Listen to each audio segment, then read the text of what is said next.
Welcome to Blaxit Global Finding Love Abroad.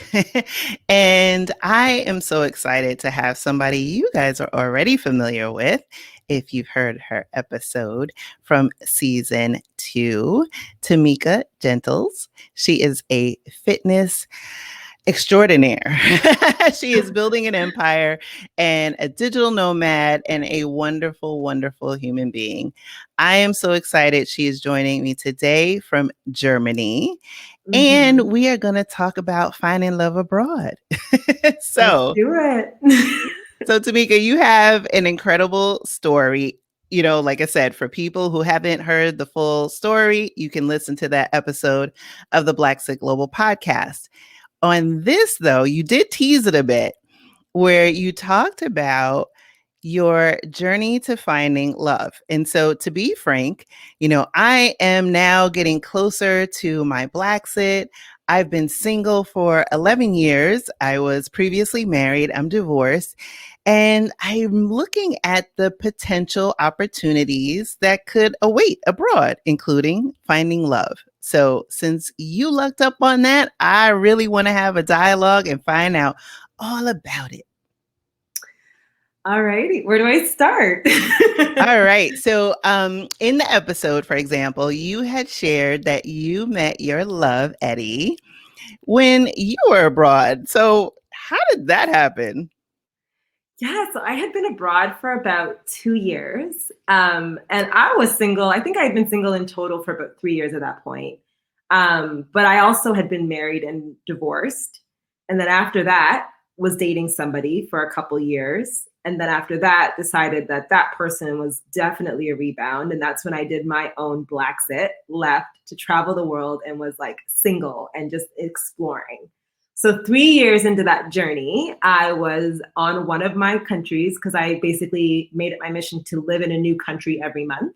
So I happened to stumble upon Brazil, timing it around Carnival, obviously, and was dancing in the streets of Ipanema Beach. And I heard this very strong and assertive hola. And I turned around and there was Eddy. And we giggled and chatted because he had thought I was Brazilian and had learned a few pickup lines in Portuguese. And I was like, yo, homie, what up? Like, I'm not. And then we got to talking and I gave him my number. It was like, if you've been to a carnival, you stop and have these little bite-sized combos, perhaps exchange numbers, and then go on and move to do that to another 1,000 people, right? Like it's just a very social, millions of people are around. So I didn't really think anything of it. And lo and behold, he's the one that stuck, having met a lot of people abroad for those 3 years of traveling and living in a new country every month, basically. I lived in about 20 countries by that point.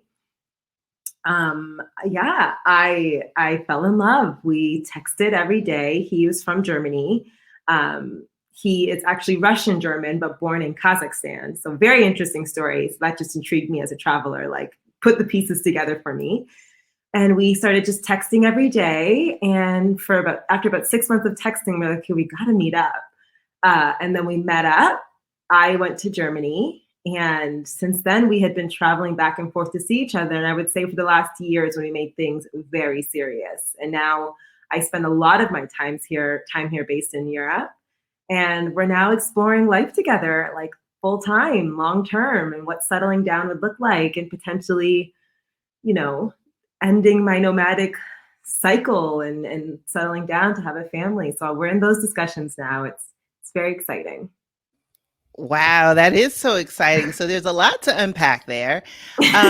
So, you were, well, one, bouncing back from, like you said, you were previously married and then in a relationship, and then that didn't work out. And so you're in Brazil, you meet this German man, you guys are having this long distance relationship. So, how did you, and I know you were talking about texting every day, but sometimes the distance can seem a bit challenging. How did you guys manage that? The time zones, the languages? You know what? Like, so his English was decent. It's now far better because obviously we've been speaking every day for 2.5 years. But his he was just very interesting, and he found my life very interesting. So I just have to say it was like a really strong, just energetic bond where every day we found and made time. And at least 2 to 3 times a week at the beginning, we would try to FaceTime. I remember the very first, he's kind of an old soul, he's kind of old school. So the very next day after I gave him my number, you know, our generation day and age, we just text. He like called me and I was like, why does he call? It was so awkward. And he just wanted to have a conversation. And so he's just been intriguing from day one. And I remember the third day, he's like, can we FaceTime? I really want to get, and he was very assertive. If you know, kind of the German Russian, type, they just, if they see something they want, they go after it. And I'm someone who's a bit of a loosey goosey. I'm all around. So his assertiveness, his constantly kind of, you know, checking in on me, asking to chat, and making phone dates, it kind of worked. And then I would say when we've solidified our relationship about 1.5 years ago and decided to be exclusive, it was just making the time, carving the times whether I was in Asia or Africa or North America, we would find the times on that work, we would stick to that and commit to that each and every day. And we would always speak or leave a voice note before bed. So we had these like rituals that we kind of stuck to and stick to. They're definitely driven by me because I'm an over communicator. But he also is like, he sees the value in it. Otherwise, long distance is very hard. So that's how we've made it work communication wise. Wow. So you talked about it in our conversation in season 2, where because of the pandemic, you weren't able to really be as nomadic as you had previously, and you spent a lot of quality time with Eddy in Germany to the point where you started to take German lessons. So now that you are back in Germany, you guys are spending time together and you're talking about like those conversations and kind of envisioning what that next step in your relationship is. You know, how do you approach, at least from a personal perspective, going from potentially having this nomadic life to being more centrally located in one area for a good bit of time? You know what? The nomadic journey for me was always temporary. It was always something. I had been in corporate for a number of years. I had been in that unhappy marriage and then an unhappy relationship after that. So going out and seeing the world and doing me was always going to be a 3 to 5 year journey. I am someone who had always wanted to be a mom. I definitely envision my little family being very travel driven, and that's why Europe kind of works out. And it's funny, before even finding a European man, I always said Europe would be the perfect place because you can just hop and skip to all these beautiful countries really closely, and it's feasible for a family. So I'd always envisioned myself settling in Europe. I just didn't have a person or a plan or anything of that nature. So it's very serendipitous that I found someone who loves to travel, who agrees that having homes in different locations is ideal. So we're working towards the same broader vision. So I always, and I still have my retreat business. So I always envision myself still traveling, but I have been wanting to be anchored somewhere. It was actually COVID that helped me see that, because the nomadic journey is exhausting. I knew for sure in my life I would live abroad. I knew that I'm from Toronto, Canada. I knew I did not want to live in North America. So living abroad was always something I wanted to do. So kind of being in Europe feels right. Now, Germany specifically, I don't know.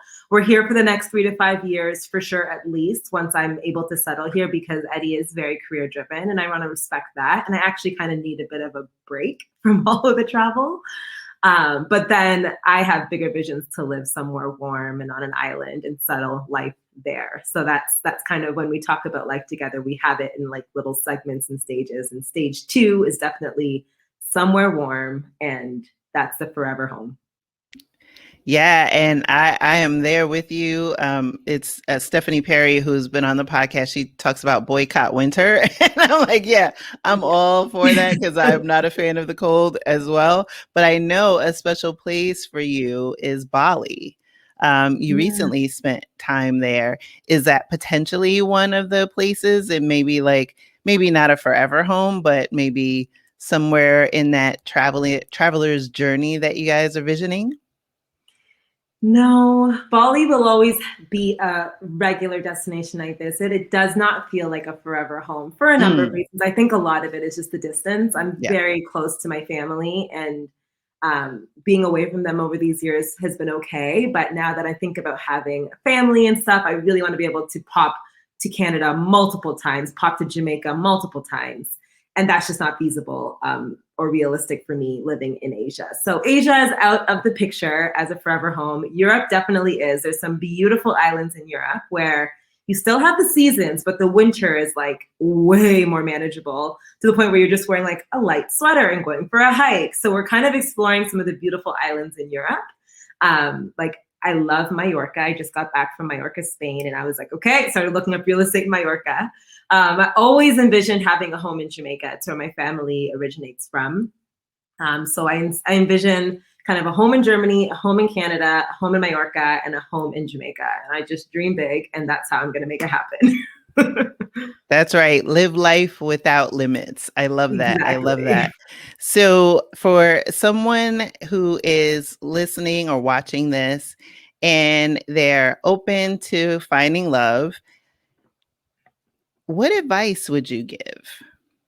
Let me take a sip of water before I dig into this. I have a lot. So I think one of the biggest things I see, because I had a lot of friends while being nomadic, and everybody's open. But in the minute, somebody comes up, there's all of these things that they have. They have a checklist. They're not truly open. So I would say really investigate what the word open means. Because I had thought I was open, but I was closed. My heart was closed. I always had these reasons or excuses or whatever you want to call it as to why this person wouldn't work or why I shouldn't invest my time. And then I would say at the start of that year, I met Eddy in March. And at the start of that year in January, I had actually set out big on intention and like manifestation. I'm in the woo. And I said, I'm meeting my person this year. And lo and behold, in March, I met Eddy. And what I made a commitment to myself was you are going to just say yes to everything. You are not going to if somebody asks you on a date and there's a mild spark, just say yes. Even if he, isn't wearing shoes, because that actually happened in Bali. This man was not wearing shoes. Even if he doesn't have a job or, just go out and get to know people because maybe his brother is your person, or maybe his cousin is your person. You just don't know, or his friend or whatever. Just be open, truly use that word for what it means. And then I did that. And then I came across Eddy, and normally I would have had every excuse as to why this wouldn't work. This man is a corporate driven man in not even Berlin or Munich or Frankfurt. This man's in a small regional village in Germany. He's so stable and structured and everything I'm not. And everything was pointing to, this does not make sense. But I just said, be open, have the FaceTime conversations, have the texts. What harm is it? You're not doing anything else. Just have some fun. If you're really calling in love, enter every experience like there's a possibility. If not with that person, you'll learn a lesson for the next person. So I would say you have to truly be open, because I think a lot of us say we're open, but we just still have these blocks and these rules and these things that hold us back from really exploring. So that would be my number one piece of advice. Yeah, I love that. And, even with leaning into that, at least for me, I think there's still definitely a lot of mental work that goes along with that effort. So as we start to wrap up and just managing, for your particular example, the cultural differences, how have you both navigated learning about each other? Because, like I said, you met each other when you were in Brazil. You both have different backgrounds. And I think all of that is also a learning opportunity. So how are you guys approaching that?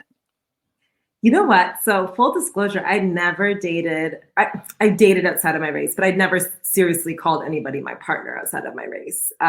All my previous partners have been African American, Caribbean, call it what you want. So at first I was intrigued, I would say, because he has such a fascinating story that if you ever have another podcast series, I'll have to dig into it, because he's born in Kazakhstan, parents are Russian, but he was raised in Germany. So very, very interesting story he has. And I just constantly love learning. And I realized that that's one of the things, every day I learn something different. Either it's a new dish or it's a new tradition, or I think I can't even remember some of the traditions. They're just so wild. Like leaving cheese outside of the door gives you good luck or something like that. It's just always so unique. I made that one up, but that was just a random example of the things that I've learned. The racial difference is hard. I'm navigating that and I continue to navigate that, but we read books together, we talk about it. He is what I guess you would call woke, so that makes things a lot easier. He is open to listening. He also culturally really likes the same music as I do, which is really important. He's more of a hip hop head than I am, so then we kind of vibe a lot culturally. A lot of German men actually quite vibe to the cultural hip hop scene. I think the most hip hop artists outside of the US going to the US go to Germany. So Germany has a huge hip hop culture. And that makes I really like hip hop. So we vibe on that. It's just, I would say it's been difficult, but so intriguing. And the intrigue makes it all worth it, if that makes sense. Totally, totally. Because, when you have, even with differences, as human beings, we have to learn to respect each other's differences. But then we realize that we have things that are more in common than the things that separate us. And even those commonalities can be the way in to strengthening a lifetime bond, which it Yeah. seems like it has for you and Eddy. So, Tameika, this has been so, so fantastic. I'm so glad to get to know your love story a little bit more. And yeah, thank you for the wonderful advice. And we'll take you up on that offer to have more about Mr. Eddy's story at a later date. Alrighty, thank you so much for having me, and good luck finding love abroad. Thank you, girl. I can imagine, I can already envision your person, and I can't wait to meet him. Thank you.